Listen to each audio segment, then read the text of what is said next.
ایک دوست نے اپنے ایک دوسرے دوست سے قرض لیا اور قرض لینے کے بعد جو ٹائم تھا وہ پورا ہو گیا.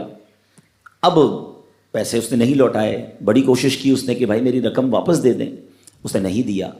اب وہ یہ کیس لے کر عدالت میں چلا گیا اور جج صاحب سے جا کر اس نے کہا کہ اس نے میرے پیسے دینے اور یہ میری رقم نہیں لوٹا رہا. تو جج صاحب نے کہا کہ تمہارے پاس 30 دن ہیں, ودن 30 days تم نے اس کے پیسے واپس لوٹانے ہیں ورنہ پھر تمہارے خلاف فیصلہ ہو جائے گا. تو وہ شخص گھر گیا. اب اس نے کیا کیا, اس نے صبح سے لے کر شام تک درود پاک پڑھنا شروع کر دیے. 1 دن 2 دن 3 دن 27 دن ہو گئے. وہ درود پڑھتا رہا اور انتظار کرتا رہا. پیسے تو تھے نہیں, 30ویں دن عدالت میں پیش ہونا تھا. 27 دن گزر گئے, 28ویں رات آ گئی. خواب میں اس کو کسی نے آواز دی کہ گھبراؤ نہیں, تمہارا قرض ادا ہو جائے گا. اگلے دن پھر درود پاک پڑھتا رہا. اب نبی پاک کی خواب میں زیارت ہوئی. آقا علیہ الصلوۃ والسلام تشریف لائے, فرمائے گھبراؤ نہیں, تمہارا قرض ادا ہو جائے گا. تم علی بن عیسیٰ وزیر کے پاس جاؤ اور اس سے کہو وہ تمہارا قرض ادا کر دے گا. اب جب صبح اٹھا تو بہت خوش کہ نبی پاک کی زیارت مجھے ہو گئی. لیکن پھر خیال آیا کہ میں اگر وزیر صاحب کے پاس گیا اور انہوں نے مجھ سے کوئی ایویڈنس مانگ لیا, کوئی پروف مانگا, کہ میں کیسے مان لوں تمہیں نبی پاک نے بھیجا ہے, تو اس بات پر تو میرے پاس کوئی دلیل نہیں ہے. اب 30ویں رات آ گئی, آخری رات ہے, صبح عدالت میں جانا ہے. درود پاک پڑھتے پڑھتے سو گیا. سرور کائنات علیہ الصلوۃ والسلام نے خواب میں پھر کرم فرمایا. فرمایا علی بن عیسیٰ وزیر کے پاس جاؤ, وہ تمہارا قرض ادا کر دے گا. کہ حضور میں چلا تو جاتا, مگر اگر وہ مجھ سے کوئی پروف مانگتا, کوئی ایویڈنس مانگتا تو میں کیا جواب دیتا.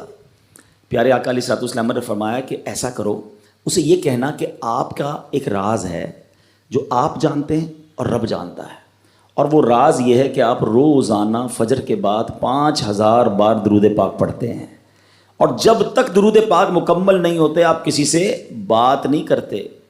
اب جب صبح اٹھا تو بہت مطمئن کہ اب تو دلیل بھی آ گئی ہے.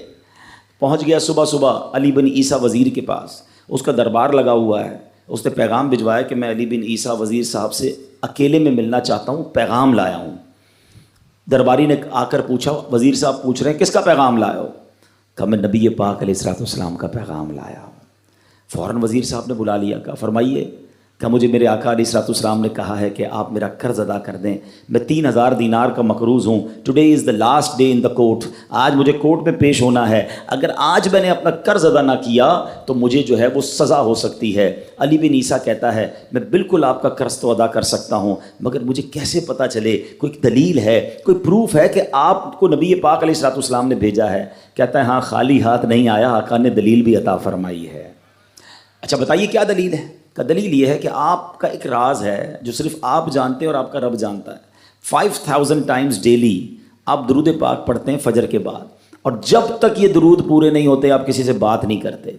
آپ ذرا پہلے تھوڑی دیر کے لیے امیجن کریں کہ جو وزیر 5000 بار روز درود پڑھتا ہوگا وہ عاشق رسول کیسا ہوگا.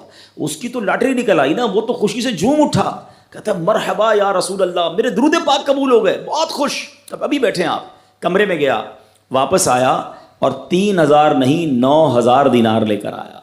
کہتے 3000 تو نبی پاک کا حکم, مرحبا یا رسول اللہ, 3000 اور لیجئے, آپ نے اتنی اچھی خبر مجھے سنائی, اتنا پیارا خواب سنایا, آپ کے قدم میرے گھر تک آئے, اور 3000 مزید لے جائیے, اس سے اپنے بچوں کے لیے کوئی کاروبار شروع کیجئے, اور ایک وعدہ بھی کیجئے, زندگی میں آئندہ جب بھی آپ کو کوئی ضرورت پڑے گی نا, آپ میرے پاس آئیں گے, میں آپ کا بھائی ہوں. اب یہ دیوانہ بڑا خوش ہو کر عدالت پہنچا. اچھا everybody expecting over there, سب یہ سوچ رہے تھے کہ یہ اس نے آج گرفتار ہی ہونا ہے, کیونکہ تھا ہی کچھ نہیں اس کے پاس, پہلے ہی کہہ دیا تھا کہ میں کولیپس ہو گیا ہوں. اب عدالت میں جاتے ہی اس نے 3000 دینار جج صاحب کو دے دیے کہ صاحب اس کا میرا قرضہ ادا کر دیں, میں جو ہے وہ اپنے قرضے سے بری ہونا چاہتا ہوں. جج صاحب ہوتے ہیں, انہوں نے کہا قرضہ تو ادا کر دیں گے, پہلے بتاؤ پیسے لائے کدھر سے ہو؟ تم تو کہتے تھے پیسے نہیں تھے تمہارے پاس, اتنی بڑی رقم کیسے انتظام کی؟ اب بھری عدالت میں گویا اس نے زبان حال سے یہ کہا کہ اتنا دیا سرکار نے مجھ کو, اتنی میری اوقات نہیں، یہ تو کرم ہے ان کا، ورنہ مجھ میں تو ایسی بات نہیں۔ اب اس نے بھری عدالت میں پورا واقعہ سنایا کہ میں نے تو کچھ نہیں کیا، آقا خواب میں تشریف لائے، میں وزیر صاحب کے پاس گیا، انہوں نے یہ پیسے دیے۔ سنو اس زمانے کے جج بھی کیسے ہوتے تھے، وہ جج دوران عدالت اپنے کرسی سے اٹھ کر کمرے میں چلا گیا، تھوڑی دیر بعد جج صاحب واپس آئے اور 3000 دینار اس کے ہاتھ میں دیتے ہیں۔ کیا سارا ثواب علی بن عیسیٰ لے جائے گا؟ میں بھی تو آقا کا امتی ہوں، تمہارا قرضہ میں ادا کرتا ہوں۔ اچھا، اب جس نے کیس کیا تھا، سبحان اللہ، کیا ماحول تھا، کیا انداز تھا، کیا دل تھے، وہ بھی تو دیکھ رہا ہے، کہتا ہے میں بھی تو آقا کا امتی ہوں، رکے ذرا، کاغذ قلم دیجئے، بندے کو میں قرضہ ہی معاف کر دیتا ہوں۔ اچھا، قرضہ ہو گیا معاف۔ اب جو 3000 جج صاحب نے دیے تھے، وہ بندہ کہتا ہے جج صاحب ہوں واپس لے لو، میرا تو قرضہ ہی ادا ہو گیا۔ تو جج صاحب کہتے ہیں جو پیسے آقا کے نام پر نکال دیے میں نے واپس نہیں لینے، یہ سارے تم ہی لے جاؤ۔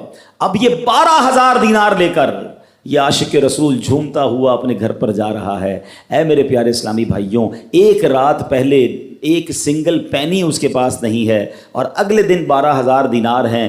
درود پاک وہ وظیفہ ہے جو دل سے پڑھا جائے تو سبحان اللہ یہ مصیبتوں کو ٹالنے والا وظیفہ ہے، یہ پریشانیوں کو دور کرنے والا وظیفہ ہے۔ اور یہ میں نہیں کہہ رہا، خود سرور کائنات علیہ الصلوۃ والسلام کی حدیث ہے جس کا مضمون ہے کہ جو پریشانیوں میں ہو، جو مصیبتوں میں ہو، اس کو چاہیے کہ مجھ پر درود پڑھے، کہ درود پریشانیوں کو لے جاتا ہے، مصیبتوں کو لے جاتا ہے۔ ایک شاعر نے کیا خوب لکھا ہے، اور واقعی حق لکھا ہے، ہر درد کی دوا ہے صلی علی محمد، ہر درد کی دوا ہے صلی علی محمد، تعویذ ہر بلا ہے صلی علی محمد۔ تو ہمیں چاہیے، خاص طور پہ ربیع الاول کا مہینہ ہے، کثرت سے درود پاک پڑھیں۔